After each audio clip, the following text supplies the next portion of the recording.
Hey guys, स्वागत है आप सभी का अभ्यास पॉइंट के इस यूट्यूब चैनल पर।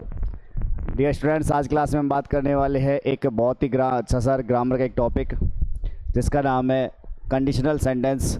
और ये हमारे हर किसी एग्ज़ाम में आपको देखने को मिल जाता है। क्लास सीनियर में भी इसको ऐड किया गया है, कम्पिटिटिव एग्ज़ाम में इसको बहुत ज़्यादा देखा जाता है। और इस टॉपिक से रिलेटेड हमारे पास जो सवाल है वो किस प्रकार से आने वाले हैं, थोड़ा सा हम एक बार कंडीशनल सेंटेंस के बारे में अध्ययन करेंगे कि आज देखेंगे कि कंडीशनल जो सेंटेंस है वो कैसे और कहाँ किस प्रकार से यूज़ किए जाते हैं। तो एक बार हम देख लेते हैं कंडीशनल सेंटेंस के बारे में कि कंडीशनल सेंटेंस आखिर में है क्या। सबसे पहली बात तो हम बदले कि कंडीशनल सेंटेंस, इसमें हमारे पास कंडीशन होती है, शर्त इसमें हमारे पास होती है। और इस प्रकार की जो कंडीशन है वो हमारे पास चार प्रकार की होती है। एक हमारे पास है जीरो कंडीशन, एक हमारे पास है फर्स्ट ओपन या प्रोबेबल कंडीशन, सेकंड है हमारे पास में इमेजिनरी कंडीशन, और थर्ड है हमारे पास में इम्पॉसिबल कंडीशन। इस प्रकार से हमारे पास में टोटल जो है वो चार प्रकार की कंडीशंस होती है। वन बाय वन हम एक एक करके इन कंडीशंस के बारे में अब अध्ययन करने वाले हैं। तो फर्स्ट जो आज की हम पढ़ रहे हैं वो है हमारे पास में जीरो कंडीशन। ये किस प्रकार से काम आती है सेंटेंस में। तो सबसे पहली बात, facts that are generally true. ये लाइन हमको जीरो कंडीशन में याद रखनी है कि वो तथ्य जो सामान्य तौर पर सत्य होते हैं, जिनमें हम जनरल स्टेटमेंट शामिल कर सकते हैं, जिनमें हम यूनिवर्सल ट्रुथ हम शामिल कर सकते हैं, जिसमें हम साइंटिफिक फैक्ट्स को हम शामिल कर सकते हैं, जो जनरली बिल्कुल हम कह सकते हैं कि ट्रू होते हैं, बिल्कुल सत्य होते हैं, उनमें हमारे पास में जीरो कंडीशन लगी हुई होती है। अब बात करें सर जीरो कंडीशन में कौन कौन से हमारे पास चीज़ें यूज़ की जाएगी। तो सबसे पहली बात, जीरो कंडीशन में हमारे पास इफ़ या लेस के साथ में जो यूज़ किया जाता है वो है प्रेजेंट का सिंपल। अच्छा, हमको एक बात ये ध्यान रखनी है कि जो कंडीशनल सेंटेंस होते हैं उनमें हमारे पास इफ़ और अनलेस लगा होता है। हमारे पास यहाँ पर इफ़ या अनलेस में से कोई एक कंजक्शन जो है वो हमारे पास जुड़ा होता है। इफ़ या अनलेस का मतलब है अगर या यदि। तो हम बात करें जीरो कंडीशन की, तो जीरो कंडीशन में हमारे पास इफ़ या अनलेस के साथ में यहाँ यूज़ किया जाता है प्रेजेंट सिंपल टेंस। और हमारे पास दूसरी तरफ भी ध्यान रखना, प्रेजेंट सिंपल टेंस का ही यूज़ किया जाता है, क्योंकि facts that are generally true. ये लाइन आपको ध्यान रखनी है कि जीरो कंडीशन का मतलब है वो तथ्य जो सामान्य तौर पर बिल्कुल सच होते हैं, बिल्कुल हम यूँ कह सकते हैं कि जिनके बिना आप अगर उनको छेड़खानी करते हो तो वो बिल्कुल ऐसे हो जाएंगे जैसे कि ये काम पहले नहीं हुआ करता था। तो इसलिए वो चीज़ें जो है बिल्कुल साइड कर दी जाती है। तो हमारे पास में जीरो कंडीशन का मतलब है दैट्स आर जनरली ट्रू। हम जैसे एग्जांपल ले सकते हैं, हमारे पास पहला एग्जांपल है, if you speak the truth everyone appreciates you. अगर आप सच बोलोगे, अगर आप सच बोलते हो तो हर कोई आदमी जो है वो आपको अप्रिशिएट करता है, आपकी प्रशंसा करता है। तो हमने कहा अगर ये हो तो ऐसा होता है। तो अगर आप सच बोलते हो तो हर कोई जो है वो आपको अप्रिशिएट करता है, आपकी प्रशंसा करता है। ये बिल्कुल आप देखो जनरली ट्रू बात है हमारे पास में। If you heat water above 100 degree it boils. दूसरी बात है, अगर आप हीट करते हो, पानी को गर्म करते हो 100 डिग्री सेल्सियस से ऊपर जाने पर तो इट बॉइल्स, तो यह क्या करने लग जाता है, उबलने लग जाता है। तो एक बिल्कुल हमारे पास बिल्कुल फैक्ट है जो सच है ये। तो इस प्रकार से हमारे पास जीरो कंडीशन है। If you work 12 hours every day you get tired. अगर आप एक दिन में 12 घंटे अगर आप काम करते हो तो यू गेट टायर्ड, आप बिल्कुल थक जाते हो। तो हमारे पास देखो यहाँ से फर्स्ट फॉर्म स्पीक आ रही है, यहाँ से हमारे पास एप्रिशिएट्स, यहाँ पर हमारे पास फर्स्ट फॉर्म में एस या ई एस लगा हुआ है। टेंस आप देख सकते हो, सब्जेक्ट हमारे पास यू था इसलिए हमारे पास फर्स्ट फॉर्म का यूज़ किया जा रहा है। यहाँ पर हमारे पास सब्जेक्ट एवरीवन है इसीलिए वर्ब की फर्स्ट फॉर्म में हमारे पास एस या ई एस का यूज़ होता है। इसमें हमारे पास सब्जेक्ट यू था इसलिए वर्ब की केवल फर्स्ट फॉर्म आ रही है, प्रेजेंट सिंपल टेंस है। यहाँ पर हमारे पास सब्जेक्ट है इट है इसलिए हमारे पास वर्ब की फर्स्ट फॉर्म में एस या ई एस है। इसके अलावा बात करें इफ़ यू वर्क 12 आवर्स, तो आप देखो सब्जेक्ट यहाँ पे यू है इसलिए वर्ब कौन सी आ रही है हमारे पास, वर्ब की फर्स्ट फॉर्म। और यहाँ सब्जेक्ट हमारे पास यू वापस से, तो वर्ब की कौन सी फॉर्म आ रही है, फर्स्ट फॉर्म। तो इस प्रकार आप देख रहे हो यहाँ प्रेजेंट सिंपल टेंस और जो प्रिंसिपल क्लॉज होगा वहाँ पर भी हमारे पास प्रेजेंट सिंपल टेंस आ रहा है। सबऑर्डिनेट क्लॉज में तो प्रेजेंट सिंपल टेंस है ही है। इसके अलावा प्रिंसिपल क्लॉज में भी कौन सा है, प्रेजेंट सिंपल टेंस का ही यूज होता है। कौन सी कंडीशन में, जीरो कंडीशन में। ये आपको ध्यान रखना है कि जीरो कंडीशन क्या है, जिसमें हमारे पास फैक्ट्स दिए होते हैं और जनरली ये फैक्ट्स बिल्कुल सच होते हैं, आप इनको साइड नहीं कर सकते। नेक्स्ट होते सेंटेंस देखिए, if I am late to reach the office my boss punishes me. अगर मैं देरी से ऑफिस पहुंचता हूं तो मेरा जो बॉस है वो मुझे पनिश करता है। अब ये बात भी आप मान के चलो कि जब देरी से पहुंचेंगे तो आपका जो सुप्रीम होगा, आपका जो हेड होगा, वो आपको पनिश करता ही है। तो इसलिए आप देख रहे हैं यहाँ भी जनरली ये जो स्टेटमेंट है वो हम ट्रू कह सकते हैं, सच है। तो इफ़ आई एम लेट, तो आई के साथ हमने जो यूज़ किया हुआ है एम का, आपको पता है जो एम है वो फर्स्ट फॉर्म है बी की, इज एम आर, और यहाँ पर हमने first form present simple tense का यूज़ किया है। और सेकंड तरफ हमारे पास जो प्रिंसिपल क्लॉज है उसमें माई बॉस पनिशेज मी, तो पनिशेज वर्ग की फर्स्ट फॉर्म में क्या लगा हुआ है, एस या ई एस। तो इस प्रकार से नेक्स्ट फिफ्थ में हमारे पास है यू हैव गुड जॉब। अगर तुम्हारे पास अच्छी खासी जॉब हो तो हैव वर्ग की फर्स्ट फॉर्म आ रही है हमारे पास में। You are secure in life, तो आप बिल्कुल सुरक्षित हो अपनी लाइफ में, तो यू आर सिक्योर्ड आएगा यहाँ से। तो यू आर सिक्योर्ड, आप सुरक्षित हो इन लाइफ, आपके अपने जीवन में। तो कहने का मतलब ये है कि जीरो कंडीशन का मतलब आपके पास इफ़ या लेस के साथ भी प्रेजेंट सिंपल टेंस आएगा, और जो प्रिंसिपल क्लॉज होगा उसमें भी आपके पास में प्रेजेंट सिंपल टेंस का यूज़ किया जाता है, क्योंकि फैक्ट्स आर जनरली ट्रू।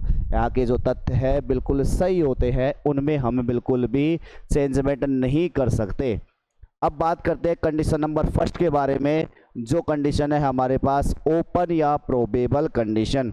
हम बात करें इस कंडीशन के बारे में कि ओपन जो कंडीशन है, या इसे हम कह सकते हैं खुली संभावना वाले वाक्य, इंपॉर्टेंट हो जाता है खुली संभावना वाले वाक्य। ये कैसे हैं हमारे पास खुली संभावना वाले वाक्य, जिनमें हमारे पास हिंदी में होता है यदि ऐसा हो, या ऐसा करे, या ऐसा करेंगे तो वो होगा, या फिर ऐसा हो सकता है। इस प्रकार का हमारे पास हिंदी ट्रांसलेट बनेगा इसका। अगर कंडीशन की बात करें तो इफ़ या अनलेस तो है ही है, और उसके साथ में आपको यूज़ करना होता है प्रेजेंट के सिंपल टेंस का। जबकि हमारे पास जो प्रिंसिपल क्लॉज होगा उस प्रिंसिपल क्लॉज में हमारे को यूज़ करना है विल या कैन के साथ वर्ब की फर्स्ट फॉर्म। ये हमारे पास प्रिंसिपल क्लॉज होगा। और इसके अलावा जो ये बचता है ये वाला क्लॉज हमारे पास सबऑर्डिनेट क्लॉज होगा। सबऑर्डिनेट क्लॉज में तो हमें प्रेजेंट सिंपल टेंस का यूज़ करना है, जबकि प्रिंसिपल क्लॉज में हमें यूज़ करना होता है विल या कैन, उसके साथ में कौन सी फॉर्म आएगी, वर्ब की फर्स्ट फॉर्म। एग्जाम्पल कुछ हमारे पास में यहाँ लिखे हुए हैं, जिसमें हमारे पास फर्स्ट एग्जाम्पल है इफ़ यू स्टडी हार्ड। आप देख रहे हो यहाँ से स्टडी कौन सी फॉर्म है, वर्ब की फर्स्ट फॉर्म में। You will pass the exam, और यहाँ लगा हुआ है विल पास, और जो कि हमारे पास प्रिंसिपल क्लॉज है। तो इस प्रकार से वर्ब की फर्स्ट फॉर्म यहाँ यूज़ की जा रही है। अगर तुम मेहनत करोगे, इफ़ यू स्टडी हार्ड, अगर तुम मेहनत करोगे तो you will pass the exam, तो तुम एग्ज़ाम को पास कर लोगे। इस प्रकार से बात है, इसलिए ओपन कंडीशन है, अभी इसमें खुली संभावना है क्योंकि समय आया नहीं है। अगर तुम मेहनत करोगे ना तो you will pass the exam, तुम एग्ज़ाम को पास कर जाओगे। इफ़ यू कम्स, अगर तुम इफ़ यू ही कम्स, अगर वह आएगा, आई वॉन्ट कम, तो मैं नहीं आऊँगा। ऐसे होता है ना, जैसे शादी विवाह में कर देते हैं, अगर उसको बुलाएगा तो मैं नहीं आऊँगा। तो इफ़ ही कम्स, अगर वो आएगा, आई वॉन्ट कम, तो मैं नहीं आऊँगा। ही के साथ वर्ब की फर्स्ट फॉर्म में एस या एस लगाया हुआ है, प्रेजेंट सिंपल टेंस हमारे पास में। तो प्रिंसिपल क्लॉज में हमारे पास आ रहा है विल नॉट प्लस वर्ब की फर्स्ट फॉर्म। ठीक है, अगला if he is with you, अगर वह तुम्हारे साथ होगा, इस वर्ब की first form if he is you, if he is with you, अगर वो तुम्हारे साथ होगा तो you can win the world, तो तुम इस संसार को जीत सकते हो। अगर वो तुम्हारे साथ हो ना तो तुम इस संसार को जीत सकते हो, ये एग्जाम्पल कह रहा है। इफ़ यू रन, यहाँ पे देखो आप वर्ब की फर्स्ट फॉर्म आ रही है इफ़ यू रन फास्ट, अगर तुम तेज दौड़ोगे तो you can win the race, तो तुम इस रेस को जीत सकते हो। इफ़ रोहन ड्राइव्स कार, अगर रोहन जो है वो गाड़ी चलाएगा, वर्ब की फर्स्ट फॉर्म ऐसी है यस, अगर रोहन जो है वो गाड़ी चलाएगा, I will not sleep on footpath, तो भाई मैं तो फुटपाथ पे नहीं सोऊंगा, कोई पता नहीं कहीं रोहन जो है चढ़ा जाए, तो है ना। तो यहाँ से आ रहा है विल नॉट स्लीप, तो हमारे पास प्रिंसिपल क्लॉज में क्या मिलेगा, विल या कैन के साथ वर्ब की फर्स्ट फॉर्म मिलती है। जबकि हमारे पास सबऑर्डिनेट क्लॉज में हमारे पास टेंस मिलेगा प्रेजेंट का सिंपल। कंडीशन फर्स्ट है ये ओपन या प्रोबेबल कंडीशन, खुली संभावना वाले वाक्य। बात करते हैं कंडीशन नंबर सेकंड की तरफ, जिसका नाम है इमेजिनरी कंडीशन। काल्पनिक संभावना इसमें होती है, कल्पना की जाती है, अगर ये होता तो वो हो जाता या वो कर पाता। इस प्रकार के सेंटेंस आपको यहाँ देखने को मिलेंगे, जिसमें हमारे पास कंडीशन कुछ इस प्रकार से रहने वाली है, इफ़ या अनलेस, और आपको यूज़ करना होगा यहाँ पे पास्ट सिंपल टेंस का, इसका मतलब वर्ब की सेकंड फॉर्म का। और जहाँ प्रिंसिपल क्लॉज है वहाँ यूज़ हो करना है वुड या कुड के साथ वर्ब की फर्स्ट फॉर्म। क्योंकि आपको पता है पिछली बार में हमने लिखा है यहाँ विल था तो विल की जगह पास्ट हो चुका है वुड, यहाँ हमारे पास कैन था तो कैन का पास्ट हो चुका है कुड, और प्रेजेंट सिंपल की जगह आपकी बार टेंस आ चुका है पास्ट का सिंपल। तो ये है कंडीशन नंबर 2 जो आती है इमेजिनरी कंडीशन। किस प्रकार से एग्जाम्पल है कुछ हमने यहाँ लिए हैं, जैसे फर्स्ट एग्जाम्पल है if I were a manager, अगर मैं क्या होता, एक मैनेजर होता। I wouldn't go to this meeting, तो मैं इस मीटिंग में नहीं जाता। अगर मैं मैनेजर होता तो मैं इस मीटिंग में नहीं जाता।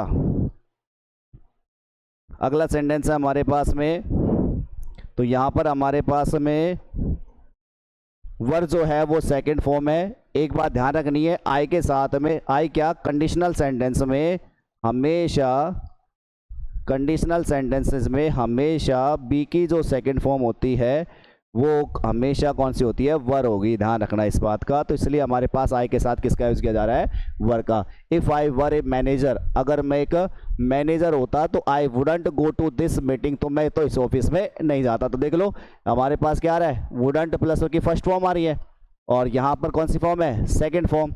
अगले में भी यही कहता है if I were A bird, काश में एक पक्षी होता, अगर मैं एक पक्षी होता, I would fly in the sky, तो मैं आकाश में उड़ता। तो इस प्रकार से वुड के साथ कौन सी फॉर्म आ गई, फर्स्ट फॉर्म आ रही है हमारे पास में, और यही हमारे पास कंडीशन नंबर सेकंड बन रही है। थर्ड एग्जांपल भी है if I won a lottery, अगर मैंने एक लॉटरी जो है वो जीती होती, अगर मैंने एक लॉटरी जीती होती तो I would build a new house, तो मैं बनाता, क्या बनाता, एक नया घर बना लेता। अगर मैंने एक लॉटरी जीती होती तो मैं एक नया घर बना लेता। तो यहाँ पर वॉन कौन सी फॉर्म है, सेकंड फॉर्म, इसीलिए यहाँ किसका यूज हो रहा है, वुड प्लस की फर्स्ट फॉर्म का।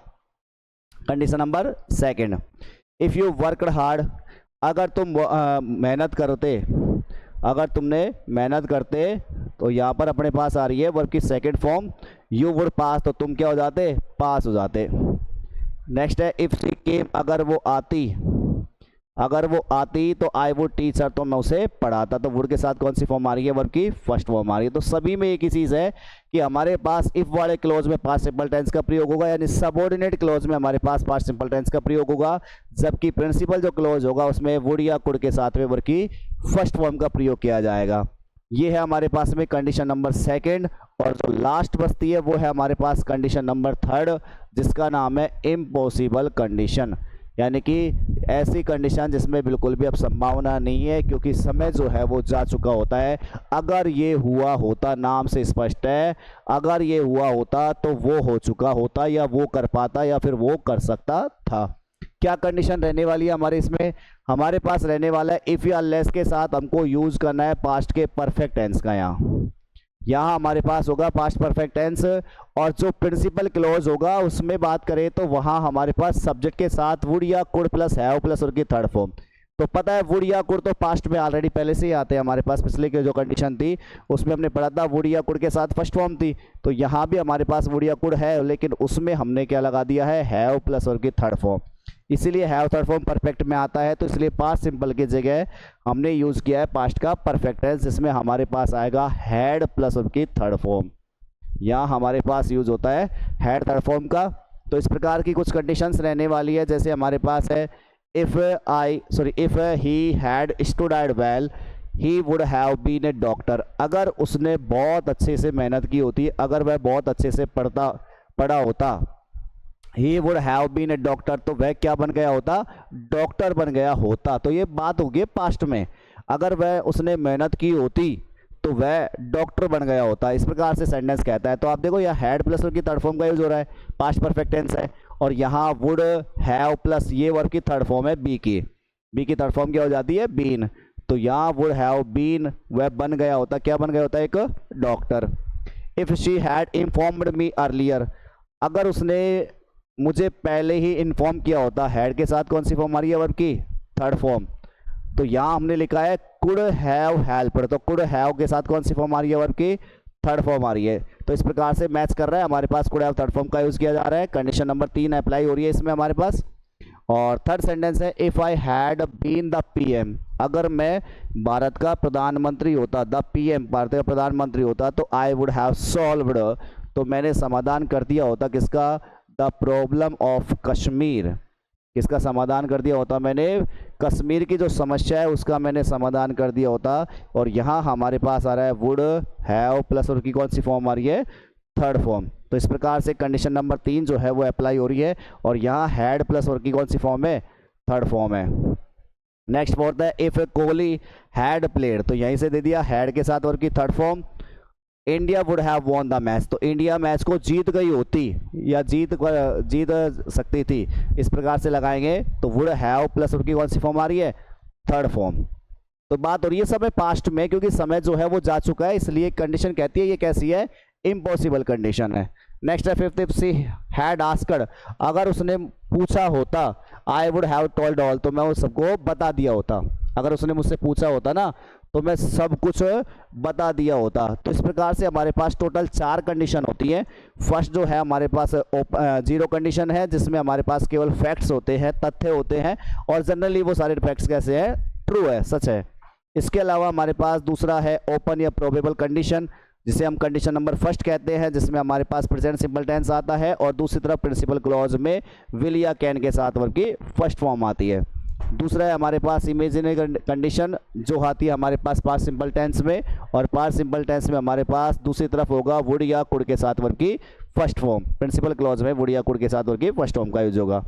और कंडीशन नंबर थर्ड है इसमें इम्पॉसिबल कंडीशन, जो कि समय जा चुका है, तो सबऑर्डिनेट क्लॉज में हमारे पास पास्ट परफेक्ट टेंस का यूज होगा, जबकि हमारे पास में प्रिंसिपल जो क्लॉज होगा उसमें हमारे पास वुड हैव प्लस की थर्ड फॉर्म का प्रयोग होगा।